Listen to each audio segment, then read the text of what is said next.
Ya, alhamdulillah kita pada kesempatan ini kita akan insya Allah mengadakan ya belajar bersama ya diskusi bincang-bincang yang mudah-mudahan ke depannya kita bisa dirutinkan ya. Sebenarnya rencananya udah cukup lama ya, tapi mudah-mudahan nanti bisa berlanjut dulu waktu pertama dengan Pak Said. Ya, pada kesempatan ini bahasan yang akan kita coba bahas bersama adalah tentang large language model, khususnya apa yang disebut ada yang mengatakan sebagai post training. Sebelum kita membahas tentang post training itu sendiri, kita nanti akan coba atau akan saya sampaikan ya sekilas sebagai pengantar sebelum post training ya. Jadi ada linguist modeling dan lain-lain. Secara sekilasnya sumbernya utamanya dari sini, dari mata kuliah yang ada di Stanford yaitu tentang NLP menggunakan deep learning. Ini agendanya, ya insya Allah nanti beberapa menit ya mungkin sekitar 20 atau 30 menit maksimal dari saya, kemudian kita bisa mendiskusikannya ya. Yang pertama tentang pengantar, kemudian LLM yaitu Large Language Model. Oleh karena itu ini sangat sekilas tentang language model. Kemudian Large Language Model itu ya artinya adalah pre-training, sehingga kita lihat eh, refreshing sedikit tentang pre-training. Kemudian large language model ya seperti ChatGPT itu salah satu komponen pentingnya adalah mengenerate mengenerate outputnya, mengenerate natural language-nya. Sehingga ini juga sekilas kita lihat tentang natural language generation. Ya, ini sangat terkait dengan language model sebenarnya, tapi ada ini apa kompleksitas yang lebih untuk em, untuk kasus-kasus atau banyak kasus yang kita hadapi. Kemudian LLM atau seperti ChatGPT itu utamanya sebenarnya adalah kalau sekarang adalah asisten ya, bukan hanya sekedar generation tapi atau language generation, tapi adalah asisten multitask dan asistennya itu multitask general, asisten untuk kita membantu kita ya mengerjakan banyak hal. Kemudian yang udah jelas itu adalah pre-training, udah sangat populer. Kemudian ada fine tuning dan lain-lain itu ada yang mengatakan itu adalah post training. Di samping fine tuning nanti akan kita lihat juga ada nanti post training itu ada yang prompting yaitu dari sisi user atau juga fine tuning yang satu hal yang khusus yang ini yang apa yang efektif ya disebut dengan instruction fine tuning. Kemudian dalam perkembangannya juga em, melibatkan manusia dalam dalam life cycle-nya, dalam life cycle trainingnya.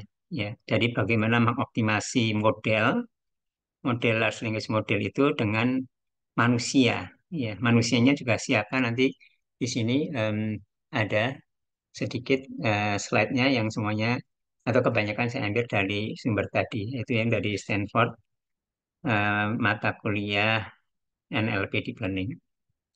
Ini sebagai pengantar, ini adalah pre-training. Yang kita bahas adalah post-training terutama. Nah, pre-training kita udah tahu, dan pre-training itu terutama adalah language model. Memang ada juga pre-training menggunakan NSP ya, Next Sentence Prediction. Tetapi kalau saya baca-baca, yang utamanya adalah language model atau lebih tepatnya mass language model. Ya seperti Bird di sini, ini gambar dari Bird. Kemudian kalau nggak salah Roberta itu lebih mengutamakan ini atau bahkan kalau nggak salah nggak ada NSP-nya. Ya, jadi intinya adalah dasar utamanya adalah language model. Di mana language model itu adalah memprediksi kata berikutnya. sebuah kata berikutnya diprediksi, tapi di sini menggunakan max artinya mungkin di tengah yang di apa yang ditebak, ya, dan ada variasi-variasinya. Yang ditebak satu, yang ditebak ada span, ada beberapa yang contiguous gitu ya, seperti itu ya. Nah, ini adalah pre-training, artinya di dilakukan training em, menggunakan language model dan kemudian digunakan di sini atau em, biasanya pasangannya adalah menggunakan fine tuning. Ya, ini saya tulis juga post training yang ada yang mengatakan bahwa ada pre kemudian dia katakan pasangannya adalah post, di mana post itu ada beberapa, ada fine tuning dan kalau yang kita bahas di sini ya ada banyak, tapi yang kita bahas ini ada nanti ada prompting, kemudian fine tuning khususnya instruction fine tuning dan bagaimana melibatkan human preference. Nah, kemudian yang pertama adalah sangat sekilas tentang language model. Kemudian juga language model yang large language model. Awalnya tentu dari sequential model ya. Sequential model itu yaitu ini apa untuk datanya sendiri sequential seperti ini adalah ada ngurut ini, sesuatu yang sebenarnya kelihatan sederhana. Ya memang harusnya seperti itu bahwa misalkan saya memukul kamu dengan kamu memukul saya itu harus beda. Itu sesuatu yang sederhana. Sesuatu yang memang seharusnya seperti itu. Tetapi itu di NLP itu sesuatu yang relatif baru ya. Dalam arti dulu sebelumnya sebelum deep learning itu masih tingkat kesulitannya tinggi. Artinya model yang sekuensial itu masih sangat jarang dan tidak powerful ya. Kemudian setelah ada deep learning tahun 2000-an, 2005-an mungkin barangkali ya. Itu dengan adanya recurrent neural network dan seterusnya sampai sekarang transformer itu sequential model. Nah, kemudian ada istilah generative language model, ya, yang sejauh yang saya tahu atau generative AI, yaitu mengenerate. Mengenerate-nya adalah mengenerate language model dan menjadi apa um, natural language. Ya sebenarnya memang apa language model itu nebak satu kata berikutnya, satu kata berikutnya, satu kata berikutnya. Kalau kita ketahui sebuah eh, apa rangkaian kata-kata, kemudian kita tebak kata berikutnya. Kalau nebak berikutnya, berikutnya, berikutnya, berikutnya lagi kan generatif ya. Ya memang generatif seperti itu. Em, apa? Tapi kita lihat bahwa untuk membuat sebuah teks yang bagus dalam arti yang diinginkan oleh kita manusia itu bukan sesuatu yang mudah. Bukan hanya language model standar aja. Sehingga mungkin untuk penekanan ini ada eh, istilah generatif ditambahkan di sini. Generative language model atau lebih umumnya lagi generative AI. Oleh karena itu juga ada disebut GPT itu generatif pre-trained transformer ya. Kemudian pre-training tadi, pre-training itu utamanya menggunakan language model yang tadi gambar tadi adalah menggunakan yang mass, artinya yang setback, artinya yang ditebak itu bukan hanya kata berikutnya, tapi kata-kata di tengah-tengahnya juga. Ya, jadi secara umum di tengah itu artinya nebaknya bisa back, bisa dari kanan dan bisa dari kiri. Artinya ditutupin yang tengahnya. Ya, jadi kalau seperti ini misalkan yang ditebaknya di sini ini dihapus, terus ditebaknya di sini misalkan. Ya. Kemudian berikutnya tentang pre-training. Ya, pre-training itu sejauh yang saya tahu itu merupakan salah satu katakanlah lompatan besar ya. Di samping lompatan besar yang lain sebelumnya dalam waktu yang relatif singkat. Seperti misalkan sequential model yang tadinya tidak sequential menjadi sequential tahun 2005-an mungkin ya itu suatu lompatan besar. Kemudian dari sequential model seperti RNN menjadi transformer, di mana transformer itu bisa eh, ini apa bisa paralel ya salah satunya ya. Itu juga lompatan besar. Artinya ya kemudian berikutnya adalah pre-training juga lompatan besar. Pre-training dapat dianggap sebagai ini adalah learning yang unsupervised Karena di sini data-data yang diambil adalah data-data yang tanpa label, data-data apa adanya, ya. Sehingga ini adalah unsupervised yang bisa scaling, bisa besar, sangat besar sekali di sini karena datanya diambil sangat banyak, banyak dan salah satu komponen pentingnya memang diambil atau komponennya adalah datanya. Di samping arsitekturnya yang semakin besar, modelnya juga data trainingnya yang semakin besar. Sehingga di sini scaling unsupervised learning internet ya. Jadi di sini eh, datanya untuk pre-training tersebut itu besar dan macam-macam ya, sehingga bisa nanti multitask assistant ujungnya ya. Kemudian tanpa label ya, sehingga kalau dengan label tentunya jadi tidak bisa dengan skala apa diskalakan di dalam jumlah yang sangat besar ya. Kemudian tentunya juga dengan komputasinya. Kita lihat ini sesuatu yang sederhana sepertinya. Ini adalah language model. Ya, language model atau khususnya juga lebih ampun lagi kalau udah di training. Ini language model seperti ini. Artinya nebak satu kata, baik itu di tengah, di tengah di sini, di tengah di sini, atau di akhirnya di sini, ditebak, nebak satu kata aja, atau satu ya kata atau ini angka-angka ya. Tapi nebak itu tidak asal sembarang nebak di sini. Ada yang cukup sederhana nebaknya, seperti ini Stanford University is located in titik-titik. Misalkan ini nama kotanya, misalkan. Atau I put, nah ini sintaks. Bisa the atau apa. My fog atau fog. My fog, the fog, atau apa gitu ya. Jadi pilihannya em, ini harus align dengan sintaks di sini. Artinya ini pintar sintaksnya. Di sini juga pintar co-reference. Artinya di sini itu adalah misalkan her. Di sini co-reference, reference ke sini.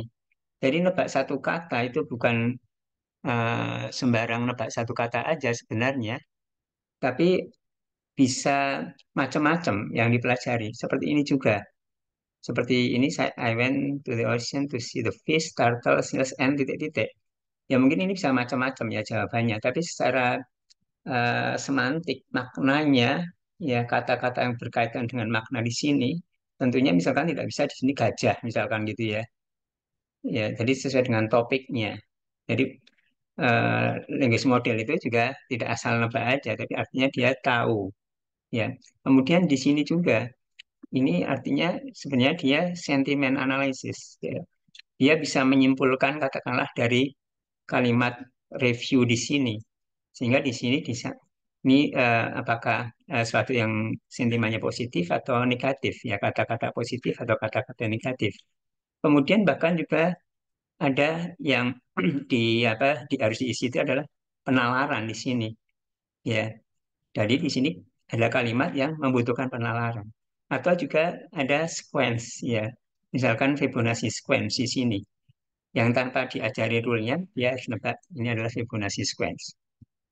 Jadi intinya adalah language model itu language model yang bagus yang nebak kata sebuah kata saja baik itu kata yang terakhir atau yang di tengah-tengah.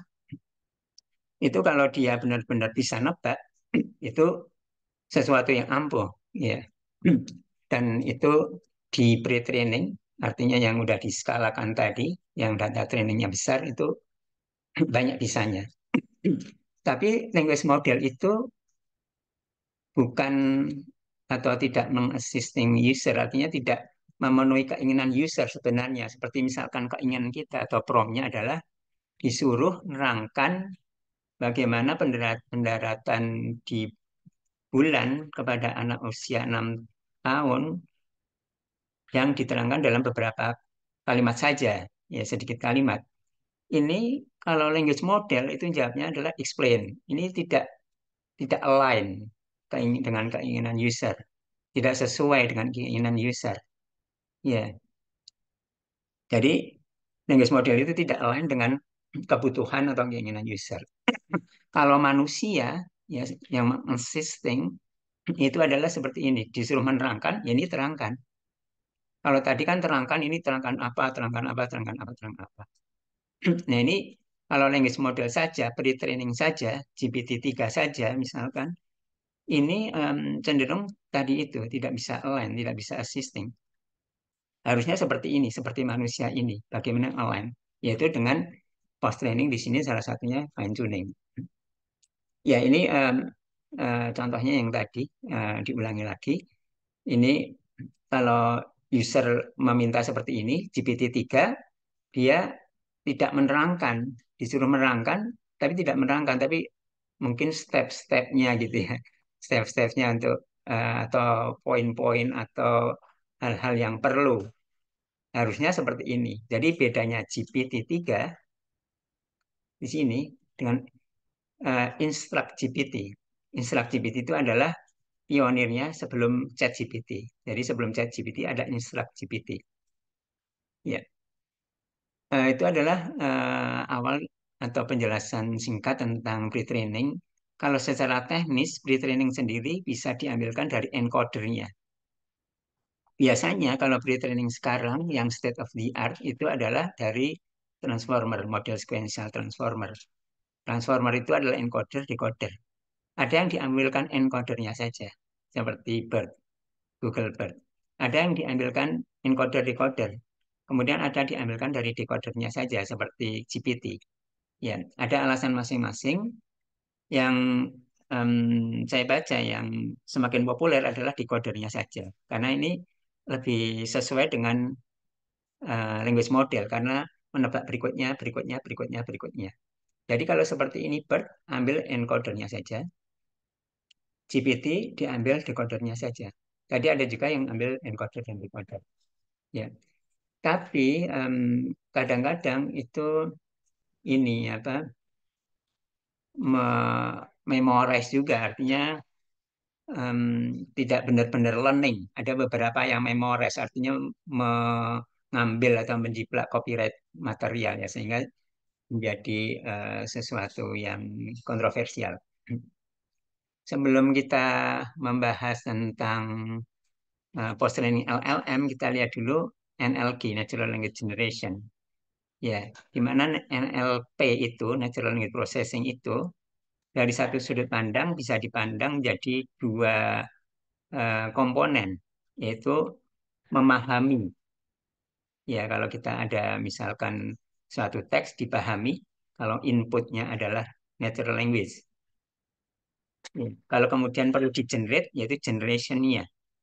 Ya, kadang-kadang ada juga yang kalau yang inputnya kalau gambar berarti bukan natural language understanding, tapi memahami gambar. Ya, tapi biasanya di sini seperti ChatGPT kalau apa kalau outputnya adalah teks itu adalah natural language generation. Nah, kalau sekarang bisa saja yang GPT-4o itu kan bisa ini ya, modulnya bisa juga bukan hanya teks ya. Nah, di sini kita sekilas membahas tentang NLP. Ya, NLP itu ya di samping tadi language model itu sebenarnya kan generatif. Ya, dan harusnya fluent, coherent, tapi kadang-kadang useful atau tidak. Seperti kita lihat di sini. Oh, ini kita lihat dulu. Di samping inputnya teks bisa juga sebenarnya ini ada macam-macam ya. Inputnya bisa juga data seperti ini atau image seperti ini atau ini satu em, apa plotnya dari outline-nya. Nah, untuk NLG ada yang relatif tertutup. Relatif tertutup itu artinya outputnya itu udah terbatas seperti machine translation. Kalau misalkan menerjemahkan dari bahasa Indonesia ke bahasa Inggris, outputnya berupa bahasa Inggris, inputnya berupa bahasa Indonesia. Untuk input bahasa Indonesia tertentu, outputnya itu udah terbatas, yaitu sesuai dengan inputnya. Tapi kalau di sini yang open story generation, kita disuruh menuliskan tentang suatu cerita, ini lebih sulit lagi. Artinya dalam arti language model ini tidak bisa standar gitu ya. Ya, ini artinya ada beberapa variasi untuk natural language generation. Bagaimana mengenerate teks yang tadi ya, yang maaf ya, fluent, coherent, useful untuk machine translation, summarization, dan seterusnya sampai yang sangat open. Ini contohnya kesulitan atau satu mungkin yang tipikalnya yang open-ended. Di sini yang biru itu adalah dari sistem, dari language model. Language model biasanya next kata berikutnya, step kata berikutnya, kata berikutnya, kata berikutnya itu dipilih adalah kata yang probabilitasnya tinggi. Ya, jadi seperti misalkan is finding the most likely string for open titik-titik misalkan. Nah, open titik-titik misalkan open itu ya ini ada yang probabilitasnya tinggi itu misalkan ended. Tapi di sini ini adalah yang biru itu adalah sistem. Tapi di sini yang merah ini manusia yang lebih fluent, lebih bagus untuk yang open ended. Misalkan open ended itu adalah membuat cerita karena itu ceritanya sangat terbuka lebar kemungkinan variasinya. Ini yang kata yang berikutnya itu yang probabilitasnya rendah, yang sepertinya kata berikutnya itu nggak mungkin kok itu gitu ya kata berikutnya. Itu seperti ini rendah, rendah, rendah, rendah, rendah, rendah, rendah di sini. Nah, ini menggambarkan satu ininya, satu gambaran singkat. Nah, kemudian berikutnya tentang multitask assistant. Ya, kita berangkat dari language model. Bagaimana sebuah language model, kemudian di language model itu digunakan untuk pre-training, tapi kemudian nanti digunakan untuk LLM yang kita LLM itu adalah multitask assistant, bukan hanya large language model, tapi multitask assistant seperti misalkan di sini dari Gemini. Bagaimana multitask assistant itu bisa mengassist tentang ini, menyarankan tentang apa kunjungan ke macam-macam, membuat tip, membuat macam-macam contoh dari ini apa ChatGPT, membuat story, membuat website, membuat ini apa kit arts dan lain-lain. Ini dari sistem yang lain lagi. Jadi asistennya bisa macam-macam lagi. Yang dasarnya memang dari language model, dasarnya dari pre-training. Tapi bagaimana dari language model, bahkan kemudian pre-training, atau bahkan kemudian ada fine tuning, menjadi menjadi multitask assistant.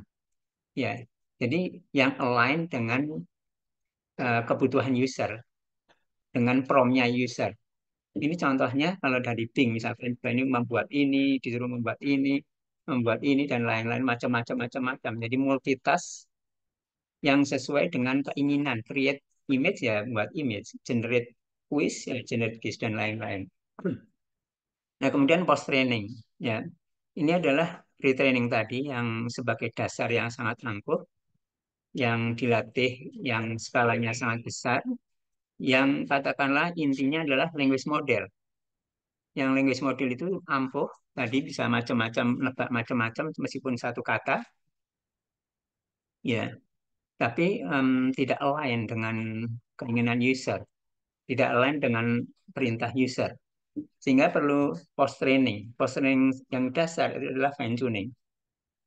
Ya artinya di tune dengan sedikit data berlabel seperti misalkan question answering di sini atau name entity recognition atau natural language ini inference ya di sini.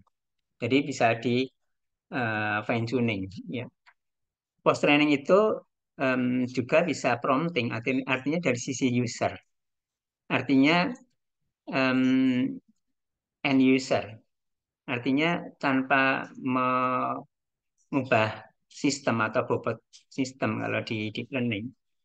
Kemudian juga ada yang kita bahas di sini adalah prompting, kemudian fine tuning, tapi fine tuning yang disebut dengan instruction. Ya, jadi bukan fine tuning yang standar, tapi instruction fine tuning, yaitu fine tuning yang datanya instruksi dan fine tuning untuk banyak sekali task. Kemudian yang berikutnya, yang terakhir di sini, yang melibatkan human ya dalam looping pembuatan model. Ya, sebenarnya ada cukup banyak ya yang lain-lain ya, tapi saya kira yang saya ambil dari eh, apa slide kuliah itu yang ini, tapi kalau kita explore ada banyak. Yang pertama adalah prompting. Ya kita sudah tahu prompt saya kira ya seperti tadi juga contoh-contoh dari ChatGPT, Gemini dan lain-lain itu jauh lebih luas daripada query. Ya, di sini disuruh macam-macam macam-macam. Kemudian prompting itu di sini terutama kita akan bahas sekilas tentang zero shot. Artinya tidak ada latihan dulu, langsung dikasih pertanyaan itu. Nggak pernah belajar tentang suatu hal, suatu task, ditanyain task tersebut. Atau diajarin dulu sedikit oleh end user. Prompting itu artinya end user. Ya, zero shot dan few shot ini oleh end user yang itu artinya tidak mengubah bobot atau gradien yang itu bisa juga ada versi yang sebenarnya mengubah bobot. Ya, di sini nama lainnya adalah in context learning yang tidak mengubah bobot ini. Ya, kemudian kita zero shot dan few shot dulu. GPT sebagai salah satu ini apa pre-training yang terkemuka itu kemudian tahun 2019 saja GPT-2 yang itu ada tulisannya yaitu intinya di sini adalah multitask learner ya unsupervised multitask learner. Jadi language model yang sebenarnya secara logikanya sederhana tapi dia menjadi bisa untuk multitask, learner untuk multitask dan ya dia memang unsupervised ya kan language model. Ya, kemudian yang perlu diperhatikan di sini itu adalah em, tidak ada dilatih sebelumnya, tidak ada example sebelumnya, dan tidak mengubah gradient, tidak mengubah bobot. Contohnya adalah seperti ini. Contohnya kita misalkan ada kita di prompt di end user, kita nuliskan passage-nya atau teksnya apa Tom Brady titik, titik, titik, titik, apa kita tulis ini titik titik itu kita tulis ya tidak tulis itu apa. Kemudian pertanyaannya kita tulis, jadi seperti diajarin. Belum pernah ada tas seperti ini atau mungkin kasus seperti ini yang Tom Brady namanya tentang Tom Brady. Kemudian diajarin ya, bukan diajarin di PC sama pertanyaannya, kemudian disuruh jawab. Ya, langsung dijawab. Ya, jadi tidak diajarin jawabannya, tapi cuman dikasih tahu pertanyaannya. Jadi zero shot. Shotnya zero. Ya, tidak ada learningnya. Tidak di learningnya apa, tidak ada trainingnya. Ya, kemudian GPT tadi, GPT-2, ini GPT-3 tahun 2020, 2 tahun kemudian.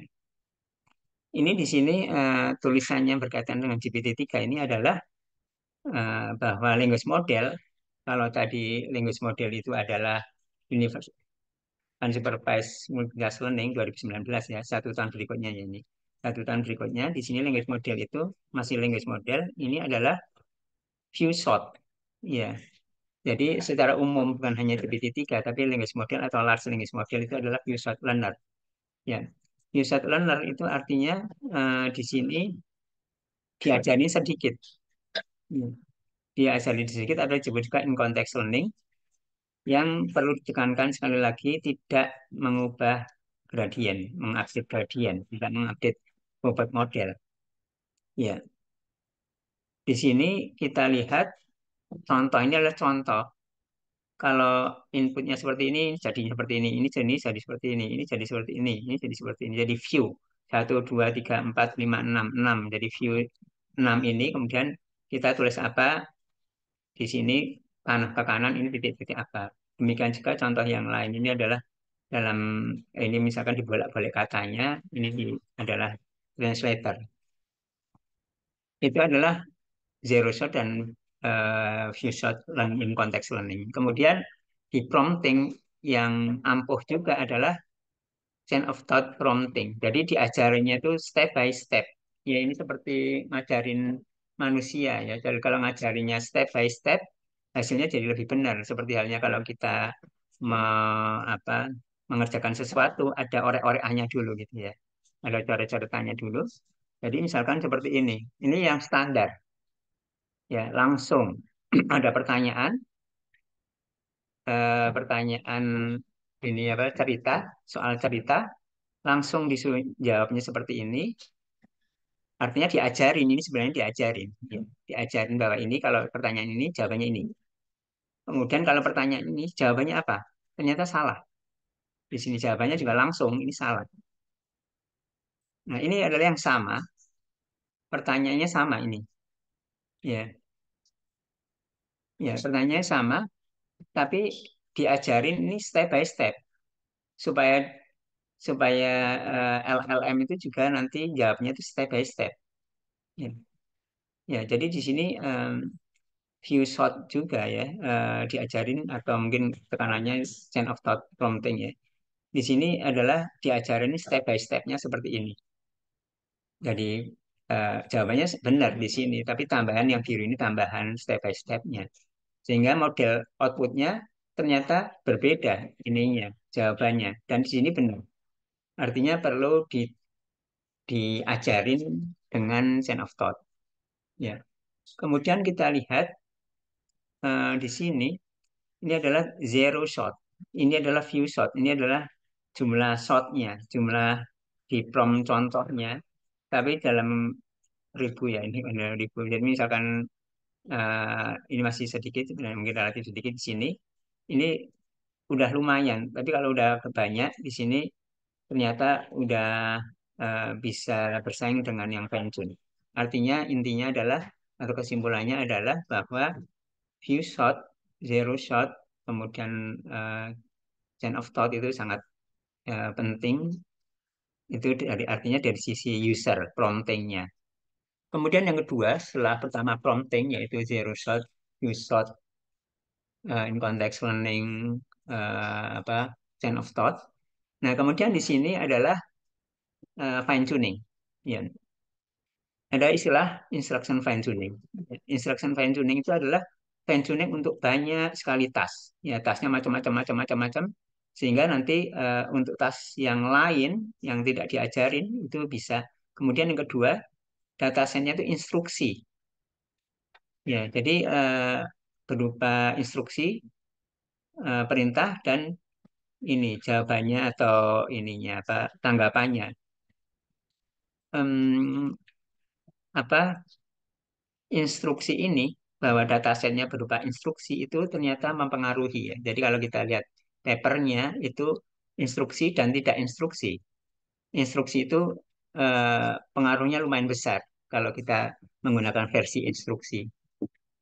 Ya, seperti ini misalkan, yang pertama tadi adalah tasnya banyak. Ini contoh sedikit. Kemudian kedua instruksi, please. Ini jawab. What is ini jawab. Answer. Nah, gitu seperti itu.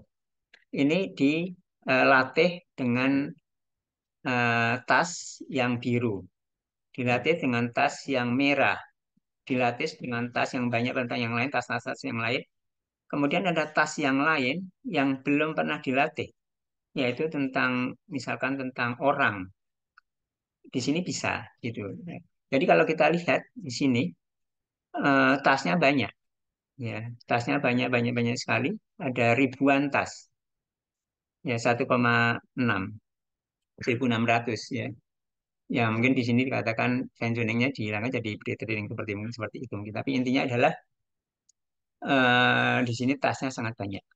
Ya, tasnya sangat banyak. Kemudian bisa yang unseen, tas yang belum pernah diajarin, dia bisa. Yang ketiga, yang terakhir adalah bagaimana melibatkan human preference. Ya. Jadi ChatGPT yang ininya apa pionirnya adalah InstructGPT itu mulai menggunakan human feedback. Ya, jadi melibatkan manusia dalam membuat modelnya. Tentunya manusianya intens ya, artinya mungkin orangnya banyak, kerjanya juga pagi sampai sore, artinya banyak yang dikerjakan manusia itu kalau mesin kan juga mesin yang komputasi tinggi ini juga manusia juga yang tinggi ini apa loadnya gitu ya. Ya, yang menggunakan apa yang disebut dengan reinforcement learning di mana ada istilahnya rewardnya itu adalah menggunakan manusia ya. Ya, jadi untuk Venture model ini menggunakan human preference sebagai reward. Nah, kita lihat orangnya ya ini dari sisi mungkin sisi lain ya.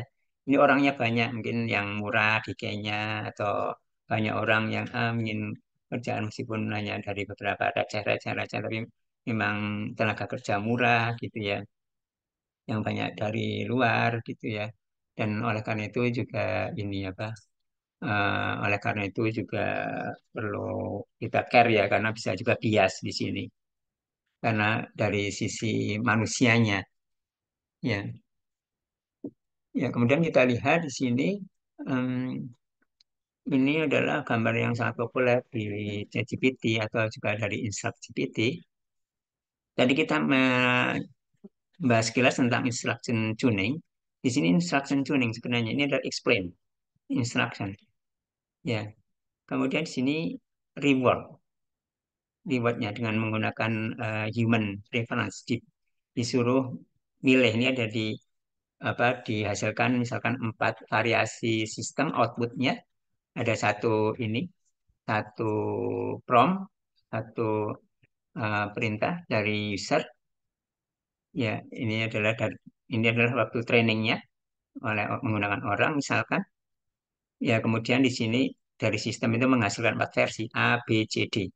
Misalkan memang yang dianggap paling bagus oleh sistem itu A misalkan. Kemudian yang nomor 2 B, nomor 3 C, nomor 4 D. Urutannya gitu misalkan katakanlah. A yang paling paling bagus menurut sistem, kemudian B, C, D. Tapi manusia disuruh memilih lagi dari 4 besar ini. Oh ternyata sebenarnya kalau menurut manusia itu yang paling bagus itu D. Misalkan seperti itu. Tinggal ini di sini diubah. Ada istilahnya reward ya dari keterlibatan feedback dari human di sini. Kemudian di sini optimisasinya menggunakan itu. Ya, kemudian juga di sini tasnya juga banyak di sini. Ya, tasnya bisa sampai 30.000 tas. Ya, artinya tas-tas itu tadi bisa macam-macam tadi ya, seperti di sini tadi ya. Tas seperti ini yang translation, analisis, question generation, question answering, text matching, dan lain. Jadi jenis-jenis pekerjaannya itu sangat banyak di sini. Ya, saya kira seperti itu. Mohon maaf kalau kepanjangan.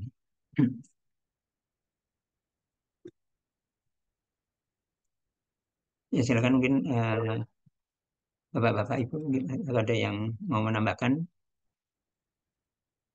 Selamat bergabung juga Pak Faisal dan Pak Dede. Sebelumnya Bu Flu sama Pak Said. Gimana Pak Bu? Mungkin ada.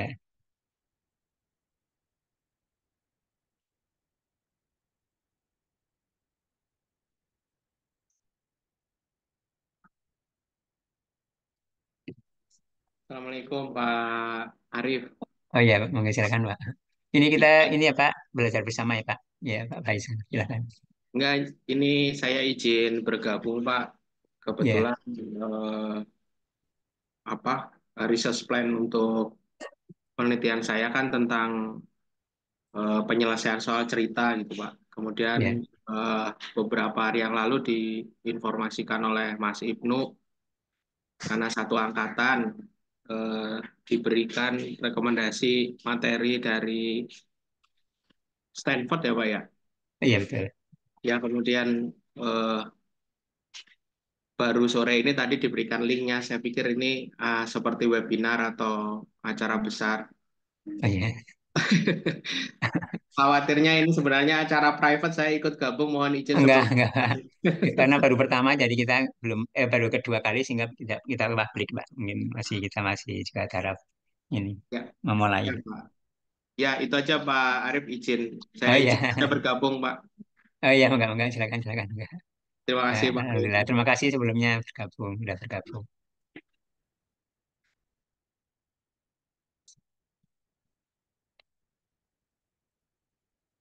Ya, gimana mungkin ada yang lain. Ya, jadi ini apa kalau materinya sendiri saya ini apa yang salah satu yang menjadi sumber utama yang sering-sering saya pelajari yang dari yang tadi itu dari NLP Deep Learning Stanford.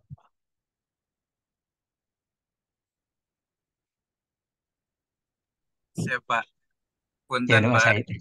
Ya, Pak. Ya, ini banyak sekali ilmu baru yang saya dapatkan gitu karena memang walaupun saya belajar-belajar LLM tapi lebih banyak ke ngoprek apa dari sisi prompting jadi nggak apa belum banyak membahas seperti yang dibahas tadi.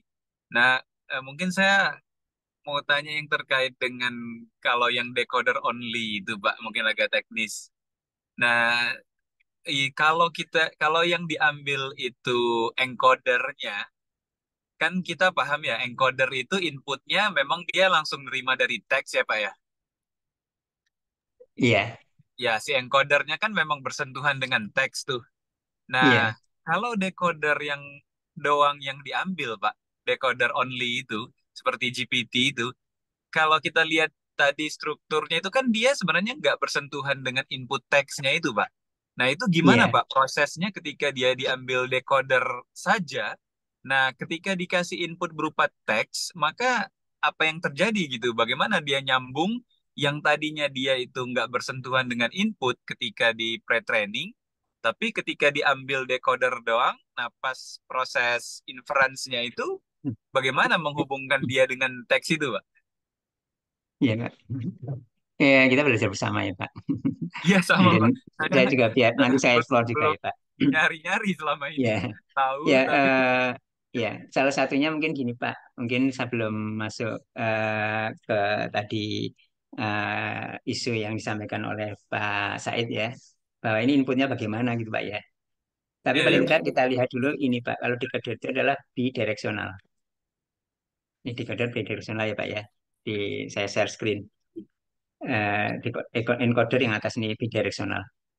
Maaf, maaf. Nah, ini bidirectional konteks. Jadi bisa melihat ke kanan, bisa melihat ke kiri. Ya, dari sudut pandang ini ya, Pak. Tidak ya, Pak. Kita tidak melihat inputnya. Tapi kalau decoder, kita hanya seperti language model. Eh, kan nggak boleh nyontek ke berikutnya. Kalau bahasa Inggris kan dari kiri ke kanan. Seperti itu. Ya, seperti language model. Ya, jadi tidak bisa mengkondisikan nyontek yang future-nya. Oh, Intinya menurut saya mungkin seperti itu kalau inputnya oh sendiri siap mungkin siap sama gitu ya mungkin barangkali ya siap. tidak Jadi terus oh ya, ya tidak terus mungkin kalau itu di gambar yang ini ya mungkin ya gambar yang gimana ya maaf ya Pak gambar kemudian eh, transformer kemudian diambil decodernya aja output inputnya dari mana gitu kayaknya sih mungkin enggak ya tapi harus nanti dieksplor lagi Pak, siap siap. Siap. Oh, jadi maksudnya dari sisi diambil itunya decoder itu maksudnya memang pada saat pre-training itu dia udah langsung menggunakan decoder saja gitu ya, Pak ya? ya Maksudnya. decoder aja. Oh, oke oke oke oke. Kayaknya gitu ya Pak, menurut menurut pemahaman saya sekarang, tapi saya juga penasaran nanti mau konfirmasi eksplor lagi. Iya siap siap siap. Saya saya kira tadi dia pre-trainingnya normal, encoder decoder ketika inference-nya dia Eh, decoder saja gitu. Saya kira tadi begitu. oh ya, kalau yang saya pahami enggak, kalau yang saya pahami, Siap. iya yang Alhamdulillah saya itu pahami, lebih masuk akal, Pak. iya. Siap siap siap siap siap siap. Jadi pertanyaan saya juga Pak, em, kalau misalkan generatif itu lebih natural menggunakan decoder. Nah, kemudian kenapa apa keuntungannya yang encoder seperti BERT mungkin setelah BERT, Roberta dan seterusnya tetap encoder, encoder, encoder terus ya. Itu alasannya apa? Mungkin saya juga nggak paham. Ya kan, artinya ada sisi kelemahan, kelebihannya kan di sini juga. Iya iya iya Ya, iya. baik, BERT, apakah kemudian kelanjutannya Roberta dan lain-lain itu kemudian encoder itu. Kalau ini Nah, misalkan dianggap sebagai nih the biggest pre-trained model are in decoder Pak ya di sini. ya tapi atau mungkin memang beda tujuan gitu kali ya, Pak. Kalau Kalau kayak Gemini, Gemini dengan ChatGPT kan tujuannya dapat dikatakan sama Pak, multitask assistant kan? Oh iya, kalau kalau Multitask Gemini, assistant. kalau Gemini dia pakai apa, Pak? Yang apa, Pak? Setahu saya Gemini kan Google yaitu setahu saya ya mungkin tapi dicek lagi ya. Nah, saya nggak tahu juga karena kan kalau Bird aja kan awalnya dia, oh iya mungkin ya, dilatihnya kan awalnya bukan auto regresif gitu kan, masker Hmm. itu kan, kayak Saya kira, bukan menebak iya. next word gitu awalnya gitu, sehingga dia Hmm. kan nggak untuk generation kan, kayak Bird itu kan tidak untuk generation ya. Hmm, ya. Iya mungkin ya. Oh, jadi kalau di sini pakai apa ya trainingnya ya, yang GPT ya? Dia language model bukan Mas ya atau apa ya?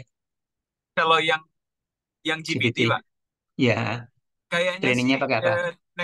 next word prediction kayaknya, Pak. Prediction ya, NL, language model dan next. Kalau kalau di Bird sendiri, yang saya baca ya, di Bird sendiri kan Mas language model dan next sentence prediction. Tapi versi Oh, berikutnya NSP-nya dihilangkan, nggak pakai oke. NSP. Ah, ah, Tapi ah, ini ah. apa ya, GPT nggak tahu, ini kan nggak ada papernya ya, GPT. Iya, Tapi yang jelas language model lah Pak ya, iya, iya, varian iya, language model, iya, variannya iya. lah pokoknya, intinya language model mungkin ya. Variannya betul, betul, betul. Iya pokoknya language model, mas language model atau apa, tapi tetap sepertinya language model. Iya, iya, iya. Siap, siap, Pak. Oh ya, pertanyaan saya Pak, saya udah nanya juga sih ke ChatGPT, tapi mungkin belum gitu jelas ya. Seperti ini tadi yang prompting, ya. Prompting itu kan kita seperti eh, zero shot, few shot itu kalau kita menggunakan session baru, chat baru, itu yang kita prompting, kita ajarin menggunakan few shot, itu apakah masih diingat oleh sistem? Oh, saya belum pernah nyoba ini, Pak. Kalau saya Kalau tanya ChatGPT, session katanya masih. session session baru ya. Ya, session baru.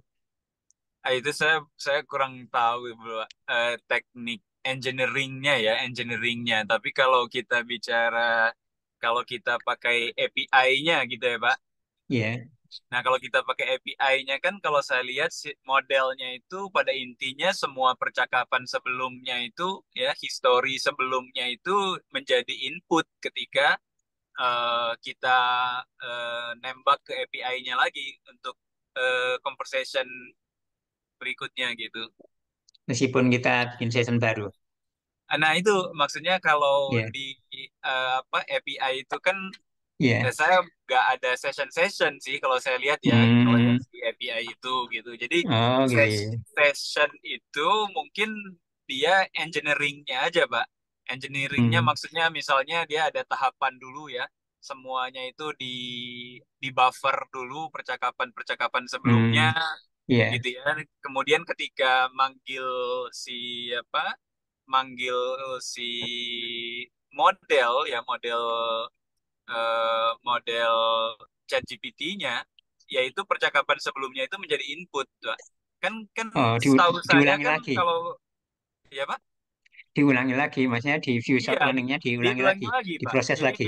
diinputin lagi ya. Karena kan Oh, iya, iya, kita pikir-pikir kalau kita bikin session baru itu kan bukan iya, berarti dia menduplikat apa model ChatGPT khusus untuk kita kan.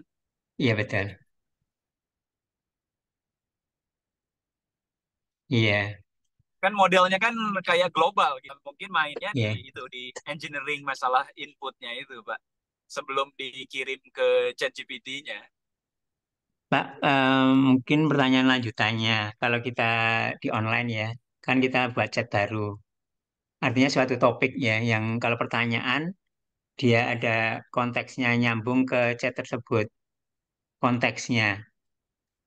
Ya, konteks yang tersebut. Misalkan kita pertanyaannya tentang apa, masih tentang komputer, apa kemudian nyambung. Tapi kemudian kita buat suatu chat baru.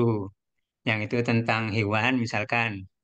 Nah, dia merujuknya kan ke chat yang baru itu ya. Tapi kalau disimpan semua, kemudian dia merujuknya kemana mungkin ya gitu. Dia ke komputer atau ke hewan, padahal kita udah bikin satu topik baru gitu. Kalau API gitu.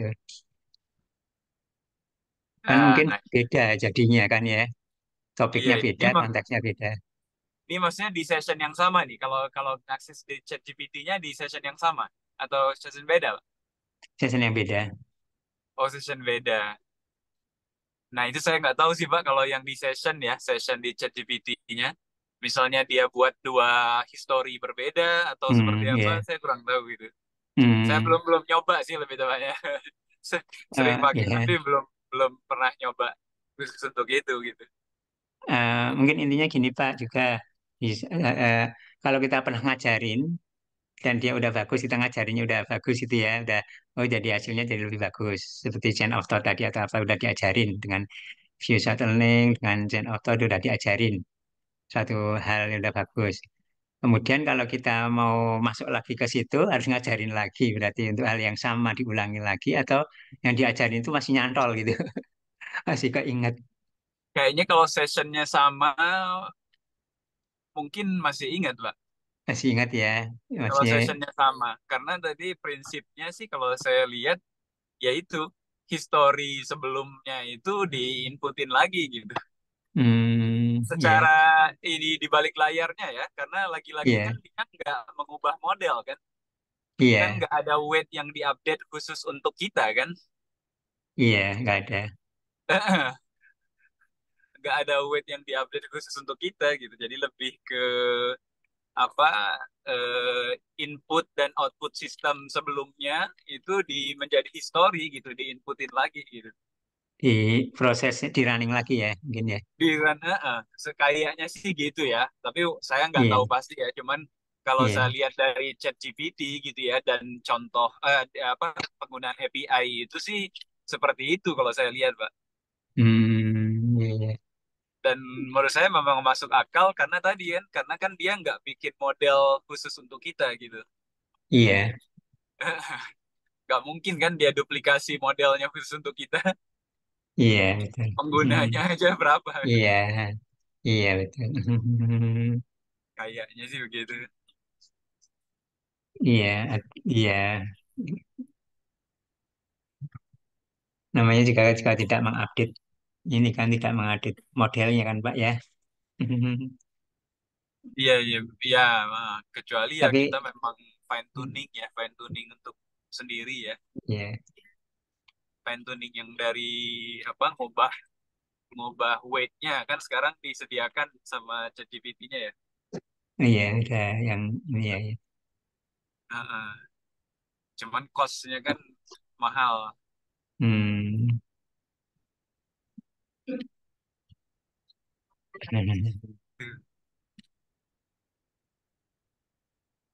Iya, iya.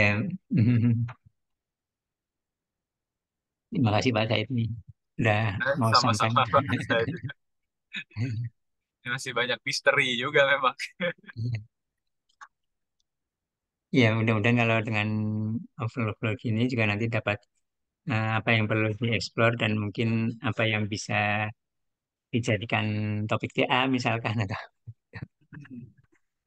Iya, Pak. Tapi tadi juga pas penjelasan Bapak tentang apa multitask learner itu ya, secara nggak sengaja itu ternyata dia itu mempelajari semantik, mempelajari iya, apa berbagai task gitu. Saya juga iya, baru baru kepikiran, bukan ya baru tahu gitu karena memang belum baca papernya secara ini, secara belum baca lah papernya gitu terkait dengan itu.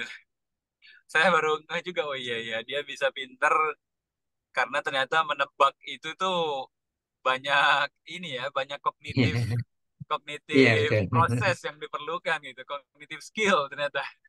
Iya betul, iya, iya. Iya, iya, iya, iya, iya. Makasih Pak, menarik Ya, sekali makasih Pak Pak. Said. Penjelasannya menarik sekali. Terima kasih Pak Said. Mungkin Bu Flo atau Pak Didi ada, Pak Faisal ada yang disampaikan. Kalau buat saya ini mainan baru, Pak. Jadi benar-benar Iya. ini lagi menyerap pelan-pelan sambil sambil googling, sambil searching. Belum belum bisa bertanya, Pak. Oh ya Bu, makasih loh sebelumnya.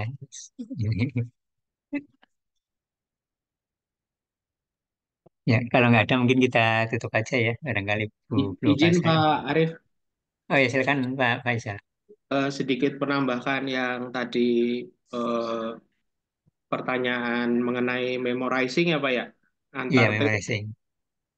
Eh, untuk saya teringat waktu pakai Google Assistant itu saya bisa setting misalkan saya minta Google Assistant panggil saya misalkan Ical gitu. Maka dia akan mengingat berikutnya kalau saya tanya nama saya siapa dia akan menyebut Ical. Hmm. Hal yang sama saya lakukan di ChatGPT. Pertama saya bertanya, apakah kamu punya fitur memorizing gitu? Dia menjawabnya ada. Apakah ada yang perlu saya ingat gitu? Terus saya menuliskannya, panggil saya Ical. Nah, dia mengingatnya ada tulisannya memory update, kemudian baik Ical, apa yang bisa saya Ah, bantu? hmm. Kemudian saya ganti treat, ganti percakapan. Hmm. Hmm. Treat baru saya tanya nama saya siapa? Dia memanggilnya Ya. nama kamu Ical. Oh gitu ya, berarti masih ya Pak ya, Ya, masih diingat, masih iya. ganti thread ya ya. Hmm. Ya mungkin ini masih dalam satu, mungkin koneksinya kan masih dalam satu akun, jadi dia antar trade atau antar Oh ya akun ya, pasti akun ya. manggilnya. Ya kalau beda Hmm. akun mungkin udah, mungkin enggak ya. Oh ya betul. Betul. Kemudian eh, kenapa saya coba seperti itu karena untuk sekarang kan ada fitur RAG ya Pak, Oh Retrieval ya Augmented betul. Generation, Iya, yang membatasi dia hanya mengambil knowledge dari dokumen atau apa teks yang kita inputkan gitu. iya. Ya, jadi sepertinya memang dia punya fitur memorizing gitu ya, Pak. Hmm. Untuk akun kita ya. Iya, betul Pak, Hmm. untuk akun kita. Oh Itu ya, sih, Pak. iya, iya, iya. Iya, makasih nih tambahnya Masih Pak. informasinya Pak. Masih Pak. Ya, ya, iya. Ya mungkin sekiranya satu yang menarik mungkin saya juga perlu eksplor lagi RAG dan lain-lain tadi. Iya, ya. Hmm. Mungkin satu lagi Pak Arif, Oh iya Pak saya silakan Pak. menambahkan ya sedikit dari eksperimen saya ya terkait dengan view short learning itu. Iya, Em, ya mungkin studi kasusnya simple ya, saya kayak apa, untuk question classification gitu ya, klasifikasi pertanyaan. Nah, saya coba kayak bandingkan prompt di mana saya hanya kasih definisi tipe-tipe pertanyaan. iya, Itu pertama, kayak zero shot lah. Dia nggak dikasih iya. contoh, cuma dikasih definisi aja. Kalau tipe A Hmm. itu definisinya ini, B ini, C ini. Nah, kalau ada pertanyaan Hmm. ini, masuk ke yang mana gitu. Nah, yang Hmm. kedua, saya coba pakai contoh-contoh gitu, Pak. Misalnya Hmm. definisi sama beberapa contohnya gitu. Contohnya. Hmm. Nah, misalnya 4 contoh gitu ya. Masing-masing Hmm. tipe itu 4 contoh. Nah, ternyata kan kalau dari hasil eksperimen saya ya, mungkin nggak Iya. ekstensif, tapi dari eksperimen saya, malah kalau dikasih contoh, itu hasilnya lebih buruk gitu. Oh gitu ya justru. Hasilnya lebih buruk. Kayak, ya itu masih misteri, tapi saya juga menemukan paper gitu, memang ada kayak nggak stabil gitu ya ketika dia dikasih contoh-contoh gitu. Bisa jadi kalau dalam make sense-nya apa, dalam pemikiran saya itu tebakannya ya seolah-olah itu ketika dia dikasih definisi dia itu udah dapet eh, gambaran yang luas gitu. Tapi ketika dikasih contoh seolah-olah contoh itu mengkerucutkan ini dia gitu, apa ya, Hmm. pengetahuan dia gitu, membatasi hanya pada yang mirip contoh itu. Nah, Oh gitu ya, ya, ya, sedang ya. ini dalam tebakan saya ya. Nah, Hmm. sedangkan mungkin variasi tipe pertanyaan itu ya, walaupun tipe pertanyaannya sama, tapi bentuknya mungkin variasinya banyak gitu. Nah, Iya. sedangkan jadi contoh yang diberi itu mungkin itu hanya sepersekian variasi yang ada gitu.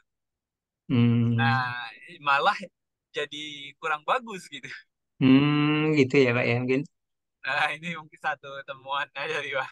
Oh iya, iya betul betul juga masuk akal juga Pak. Ya. Jadi contoh yang justru mungkin jadi malah kurang ini ya. Kayak counter inilah counter produktif begitu Ya ketika kita jadi kasih kontraproduktif malah justru ya betul contoh. betul bisa. Padahal contohnya memang udah benar juga ya kan Pak? Contohnya benar dari data training gitu, Pak. Memang ada Iya. data trainingnya gitu ya. Hmm, Nah, contohnya diambil dari data training, ternyata ya begitu gitu. Nah, mungkin perlu hmm, dieksplor lagi juga ya penggunaan iya. contoh ini seperti apa sih ketika aturan-aturannya lah ya, rule of thumbs-nya Hmm, ketika kita iya, menggunakan iya few betul shot betul. itu seperti apa sih? Oh iya betul. Iya betul. Jadi Maksudnya bagaimana ternyata membuat video shot yang bagus? iya ya, ternyata maksudnya pemberian contoh kayak tidak selalu membuat dia Hmm. lebih bagus gitu. Oh iya. Iya itu. Ya itu Iya, satu ya perspektif yang realitisnya seperti itu ya. Terus di gitu makasih Pak aja ini sih, bisa Pak. coba nyobain lagi ini yang itu ya dari Pak Faisal sama dari Pak Said ini kita penasaran mau dicoba dan pelajari ininya paper-papernya. Iya, Pak. Siap, Iya. makasih banyak, Pak. Iya. Terima kasih Pak ya, Said sekali lagi ya Pak Faisal. Belum Pak Dede. Mungkin kita Siap, barengan kita akhiri Pak sama-sama. ya. Mungkin. Oh, atau Siap. silakan Pak Faisal. Silakan Pak Faisal. Sudah Pak. Udah ya. Sudah. Terima Pak kasih, Pak. Faisal posisi di mana Pak? Saya di Jakarta, tapi bolak-balik kalau residen, Pak, ke Telkom University. Oh iya.